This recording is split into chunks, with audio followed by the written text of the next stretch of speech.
Hello guys, welcome. Collective reading tayo ngayon. Tingnan natin kung kaninong energy to. Be open-minded po, hindi po halos lahat makaresonate, kaya piliin nyo na lamang.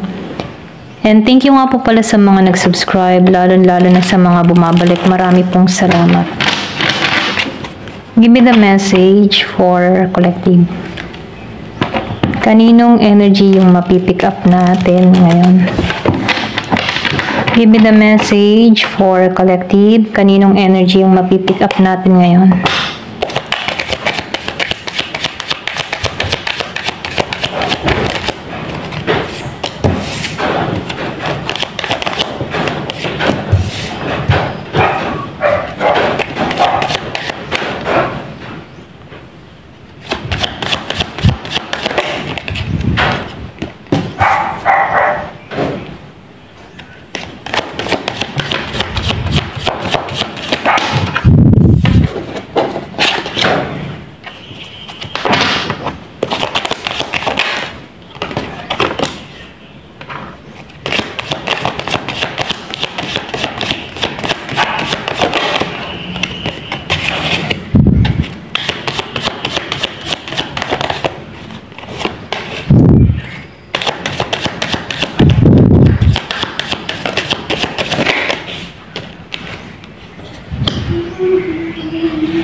Meron ako na-feel dito, no? Yung tipo na hindi siya available, okay?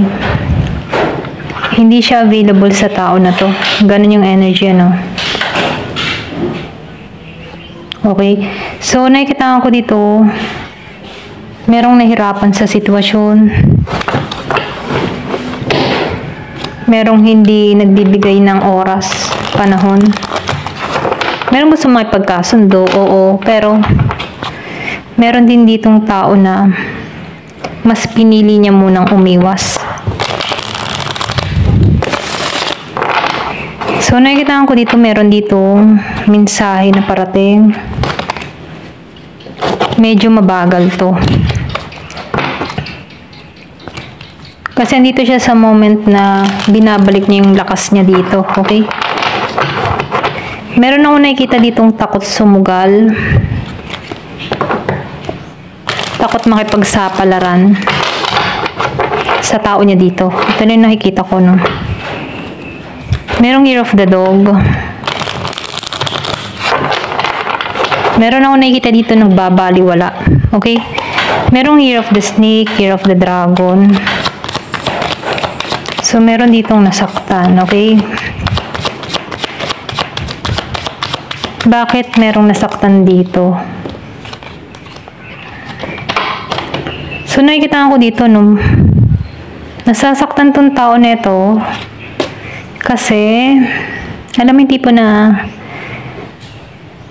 nasasaktan siya kasi may pambabaliwala, okay? Yung person niya dito, hindi nagiging patas. Ito na yung nakikita ko, no? Hindi siya nagiging patas sa kanyang nararamdaman.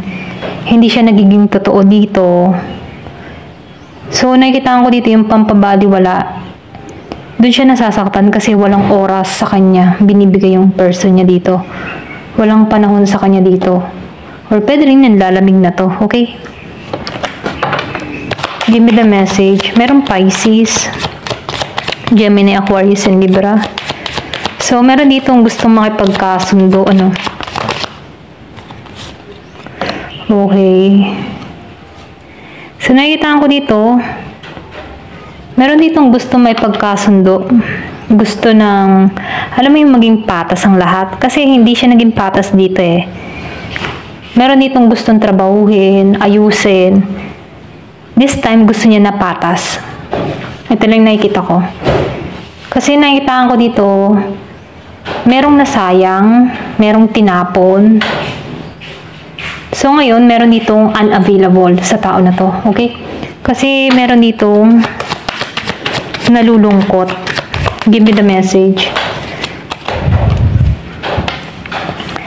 Dumating sa point sa The Hangman and Two of Wands na hindi siya balanse, okay? Hindi niya alam kung paano babalansehin yung sitwasyon. Hindi niya alam, hindi niya makita yung clarity sa connection. Hindi niya makita kung magiging okay ba ang lahat. Ganun, Ganun yung energy dito, Meron dito, hindi mapanatag, hindi siya balanse, okay? Meron ditong nag-iintay. Merong nasa bahay. Hanggang ngayon, nag-iintay pa rin siya sa tao niya dito. Nakikita ko dito yung iba sa inyo, meron kang person na nasa ibang bansa or pwede rin ikaw yung nasa ibang bansa. Meron pag-iintay, pwedeng iniintay yung kontrata, iniintay yung flight pag-uwi, or pwede rin sabihin na meron ditong gusto ng renewal, kaya lang nag-iintay, okay? May pag-iintay akong nakikita dito. Give me more information. Bakit lumabas ang 5 of Cups at 5 of Pentacles? The Tower. Okay. So, nakikita ko dito sa 5 of Pentacles in the Tower, alam mo yung point na saka to natauhan, saka to nagising nung nahirapan na sa sitwasyon. Okay? Saka to natauhan nung nagkakaroon na to ng problema, nagkakaroon ng sakit. Okay? So, nakikitaan ko dito, bigla to nagkaroon ng realization, bigla niya naunawaan kung ano yung mga sinayang niya. So, nakikitaan ko dito, may paggising or ginising siya dito, Ito lang nafe-feel ko sa tao mo or kung kanino mang energy to, Meron ditong natatauhan. Natauhan siya pamula nung nagkaroon siya ng problema sa kanyang sarili, sa kanyang buhay. Yung hindi nagiging mapalad yung sitwasyon niya. Okay? So, ba't lumabas ang Page of Cups reverse?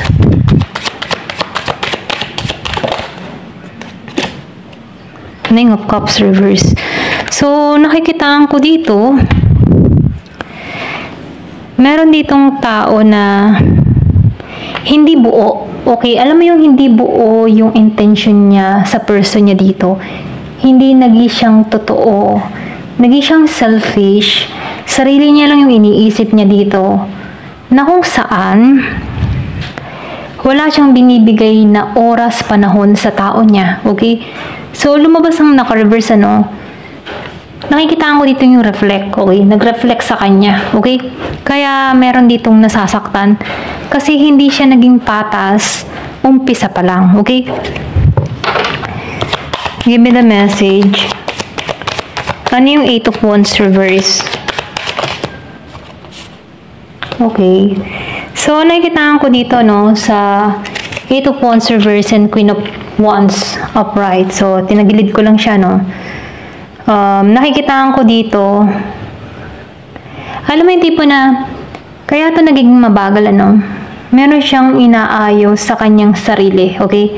Or pwede rin sabihin, kaya ito nagiging mabagal sa pagkilos sa tao niya dito, Dahil mas nakatuon siya sa kanyang paglago, nagigitong attractive sa paningin ng ibang tao, or pwede rin meron tong ginugulan ng oras at panahon, So, nakikita ko dito yung paglago na nangyayari sa tao na to.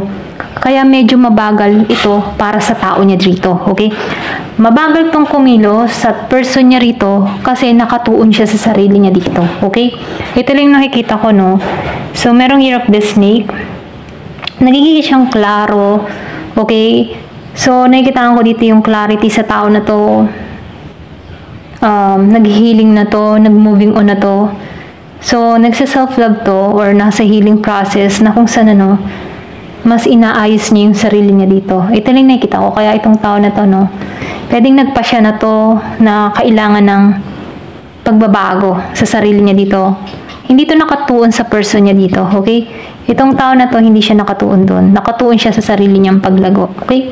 Kung sino man to, pwede ikaw, pwede yung tao mo, So, pick up nyo na lang yung energy nyo. So, bakit lumabas yung strength? The Empress. Okay. Kaya lumabas ang strength, upright and the Empress upright. Andun siya sa moment na kaya ko ang sarili ko. Ganun yung energy, no? Kaya ko yung sarili ko, nagiging independent itong tao na to. Alam niya yung, alam mo yung tipo nagiging siyang matagumpay sa larangan ng buhay niya. Okay? Trabaho, pwede rin sabihin na nagiging maayos yung takbo ng pamumuhay niya. Okay siya. Okay? Kung single mother to, nakikitaan ko dito na nagiging siyang matatag, kumbaga hindi niya kailangan yung support ng tao na nang iwan sa kanya. Bagkos, nagiging siyang matatag dito, nagiging siyang abundance, para sa sarili niya, naiaangat niya yung sarili niya dito. Kaya meron siyang katapangan, independent, confident, kasi nafe-feel ko dito na hindi nito kailangan yung tao niya dito, okay? Kaya niya kahit solo siya. Ganun yung energy, So, meron ako nakikita ditong Leo, Taurus, okay? So, meron ditong Aries, Leo, Sagittarius. Meron ding Gemini, Aquarius, and Libra. Scorpio, Cancer, and Pisces. Okay, so, ba't lumabas ang The Fool reverse?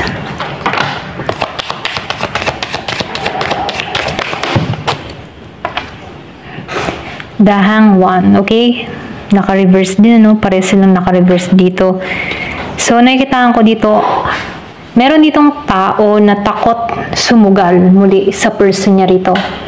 Takot siyang sumubok, So, nafe-feel ko dito may pag-iingat lang tong ginagawa sa kanyang sarili kasi ayaw niya dumating yung point na mahang ulit siya sa sitwasyon, So, nakikitaan ko dito, mas pinipili nito yung steady lang, okay? Alam mo yung tipo na hindi siya nagmamadali, hindi siya nasugal dito sa tao niya dito. Bagkos, nag-iintay siya ng right timing. May takot pa tong tao na to, okay? Ito lang nakikita ko, So, bakit lumabas ang 7 of Cups reverse?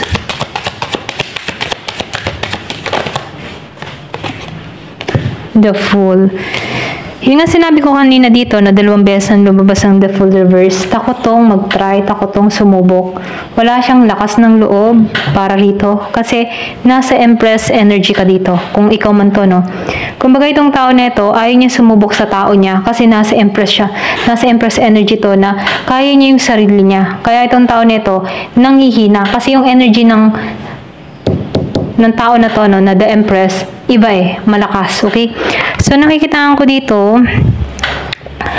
ayaw nito magsumugal, ayaw nito mag-try. Kumbaga, nafe-feel ko dito na wala tong kakayahan na iharap ang kanyang sarili dito sa tao niya dito, Pwede rin sabihin na kaya siya ganito dahil alam niya yung kasalanan niya, hindi niya makita yung renewal, kasi may takot siya dito. So, kahit alam niya yung susi, nasa kanya yung susi para mabuksan yung puso mo dito, hindi niya maipresenta yung sarili niya dahil merong takot, nangangamba, or pwede rin ayaw niyang mapahiya sa'yo, okay?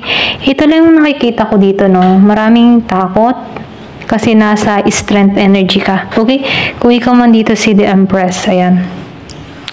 Ito lang yung nakikita ko dito. So, nakikitaan ko rin dito na pagbabago, Ayan. Pwedeng malaki yung pagbabago na nangyari sa tao na to dahil sa mga experience na naranasan niya dito. Okay? Ito lang yung mensahe. Ayan. Thank you for watching. Love and peace.